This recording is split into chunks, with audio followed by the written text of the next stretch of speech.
KSSPU Kayamkulam Keerikkad unit 34-ാം വാർഷിക സമ്മേളനം ചേർന്നു. ആലപ്പുഴ ജില്ലാ വൈസ് പ്രസിഡന്റ് ബി ജീവൻ സമ്മേളനം ഉദ്ഘാടനം ചെയ്തു. Kerala state service pensioners union Keerikkad യൂണിറ്റിന്റെ 34-ാം വാർഷിക സമ്മേളനം ചേർന്നു. മാളിയേക്കലിൽ കൂടിയ സമ്മേളനം KSSPU ജില്ലാ വൈസ് പ്രസിഡന്റ് പ്രൊഫസർ ബി ജീവൻ ഉദ്ഘാടനം ചെയ്തു. അതുപോലെ പെൻഷൻകാർക്ക് വേണ്ടി കേരളത്തിൽ പ്രവർത്തിക്കുന്ന ഏതാണ്ട് 92-ൽ അതിനു മുമ്പ് വരെ ഉണ്ടായിരുന്ന പ്രബലമായ രാഷ്ട്രീയ അടിസ്ഥാനത്തിൽ നിന്നിരുന്ന 3 സംഘടനകൾ ഒന്നിച്ചു ചേരുകയും ഒരൊറ്റ സംഘടനയായി മുന്നോട്ട് പോവുകയും അങ്ങനെ ഏതാണ്ട് 34 വർഷത്തിലേക്ക് നമ്മൾ എത്തി നിൽക്കുകയും ചെയ്യാം.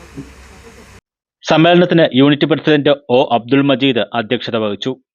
ആ വർഷം അറിയാമല്ലോ, നമുക്കെല്ലാവർക്കും ആ വർഷമാണ് ഗവൺമെൻറ് അംഗീകാരമുള്ള ഏക പെൻഷൻ സംഘടനയായ KSSPU രൂപീകരിക്കപ്പെടുന്നത്. അത് കഴിഞ്ഞുള്ള വ്യത്യാസം നമ്മൾ അറിയണം. ഞാനതുകൊണ്ടാണ് ഇത് പറഞ്ഞത്. എങ്കിലേ KSSPU എന്നുള്ള സംഘടനയുടെ ആവശ്യകത എന്തായിരുന്നു എന്ന് നമുക്ക് മനസ്സിലാണെങ്കിൽ ആ സ്റ്റേറ്റ്മെൻറ്റ് അറിയണം. അത് കഴിഞ്ഞ് 97-ൽ നടന്ന, എന്നുവെച്ചാൽ 5 വർഷം കഴിഞ്ഞ് നടന്ന ശമ്പള പരിഷ്കരണത്തിൽ ഈ 375 രൂപ എന്നുള്ളത് 1275 രൂപയായിട്ട് കൂടി.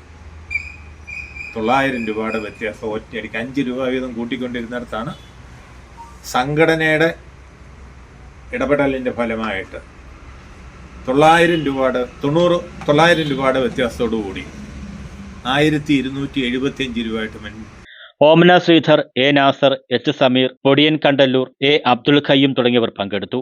News bureau, Kayamkulam.